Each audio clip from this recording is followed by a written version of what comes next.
Thanks for tuning in to the Urban Scope podcast.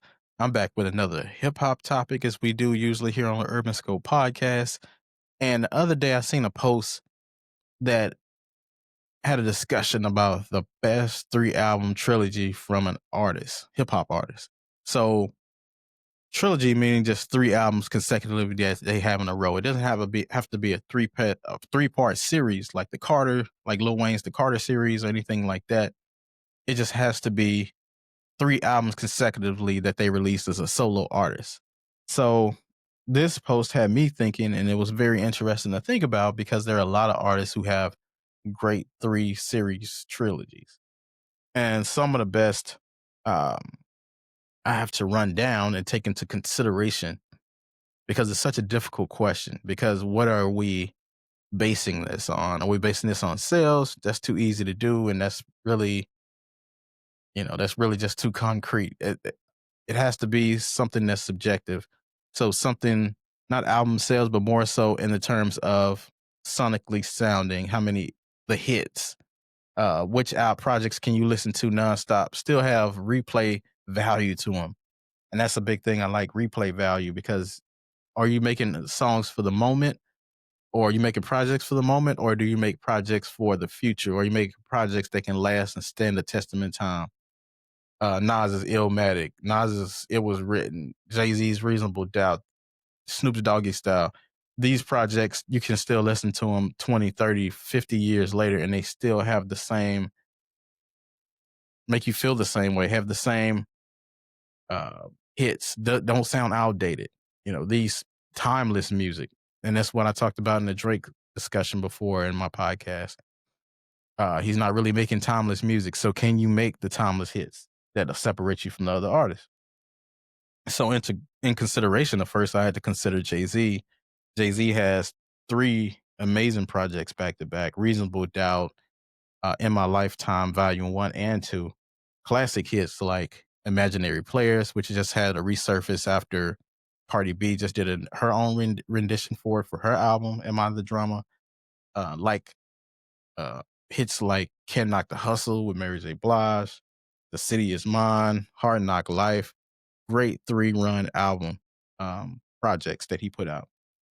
Nas's, he has the album run from It Was Written, Illmatic, It Was Written, and I Am. Not a huge fan of I Am, but he had hits on these projects like It Ain't Hard to Tell, If I Rule the World, Street Dreams, Hate Me Now, Legendary 3. Not so much the third, but the first two undeniable hip hop albums of all time. Now, Kanye has an impressive three album run, which is The College Dropout, Late Registration, and Graduation. Now, he had mega hits on this and really separated himself from producers and rappers, mostly through this run. And he had like Through the Wire, Stronger, Can't Tell Me Nothing, Slow Jams, Touch the Sky. One of the most phenomenal three album trilogy runs that you've ever seen.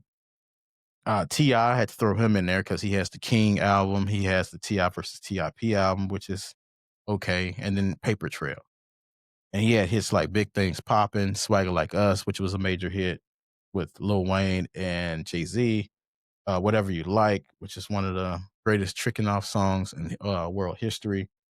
Very underrated discography from T.I., by the way. He doesn't get a lot of love now, and he's moved to the comedy scene. So he's not really discussed as much, and he's from the South. If he was from New York or somewhere, he would have been out of this world. But the South, really during his time, didn't get a lot of credit that they needed. But a lot of his albums and projects and songs have a lot of replay value. So, and then next, I have to consider Outkast with Aquemini, Stankonia, and Speaker Box of Love Below. And they had hits like Rosa Parks, Miss Jackson, So Fresh, So Clean, Hey Ya, The Way You Move.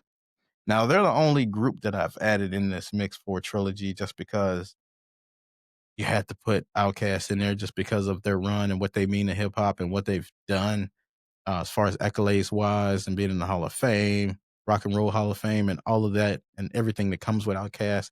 Unfortunately, the group disbanded and they haven't been back for a while, but they have one of the most hits out of anybody in this list, and probably sold the most records, almost next to Kanye, probably. But they have an impeccable discography going all the way back to the '90s, so early '90s at that. So, and then of course I can't forget Lil Wayne's Carter One through Carter Three. They had hits like Hustler Music, Lollipop, Millie, Go DJ. Nobody can touch Lil Wayne's run when he had it because he had a run like nobody else in hip hop, just with the mixtapes, and he caught the mixtapes at the end at the right time. And he was killing with the albums and the features and everything that he was doing, the thousands of features and solo records and the music that came out. Nobody could touch Wayne when Wayne had it. His run was even better than Jay Z's or Tupac's or Kanye's or anybody else that you can think of. He had the greatest run in hip hop ever. Next and then lastly, I considered Kendrick Lamar's. He had Good Kid, Mad City, To Pimp a Butterfly, which is my favorite project from him, and Damn. So the hits in those projects were Swimming Pools, of course, Don't Kill My Vibe, All Right, Humble, Loyalty, things like that. So the production, the lyrics, the content was an era that probably won't be duplicated in our lifetime for these for the projects that Kendrick put out during that time, just because of the sound and the soulfulness to it, and just the elite rapping and being able to cross over to a pop world that most artists wouldn't be able to do, being considered a backpack rapper or a rapper that speaks about conscious rap. And he was able to do that from a perspective that most couldn't. Um, but I think Outkast provided some of the same things, but Ye was able to reach the masses that Outkast weren't really able to meet to their last project. I think Kanye was doing that from the first project all the way to, maybe the project after graduation. That's when people started to lose him. But those first three projects I think Kanye put out, he was able to reach the masses because of the production that he had.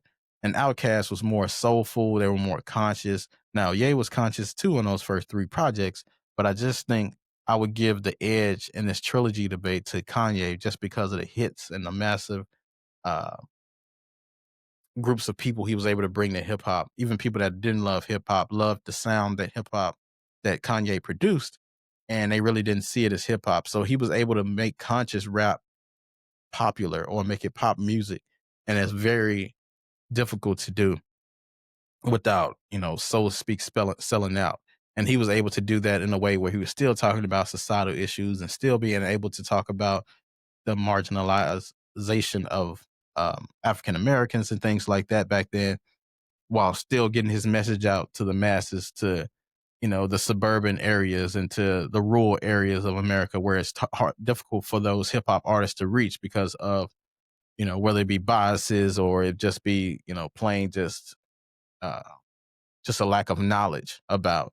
So he was able to get that around and actually, you'll probably hear, probably not today you won't hear his music because of the rhetoric that he spills, and we don't condone that, but just his music from those first three albums separated him from everybody just because of people that he reached, the hits that he was able to do, the charts he was at, and it made him um, probably it probably was a detriment to him today because it made him feel like he was better than or above the board when it comes to that. Similar to what the OJ saying that, him saying that I'm OJ, I'm not black. So it kind of put Kanye in a rare air, I believe, to make him think that he was above board. But at the end of the day, you're artist and you have to stay humble. But Stronger was one of the singles that, especially having Daft Punk on it, it just separated him from everybody else and just made him a huge mega star that every demo had to embrace. So I think he has the best three album run just because of the impact, the quality, and the hits that he had on his three album run. So tell me who you think had the best three album trilogy. And until next time, I'll see you next time.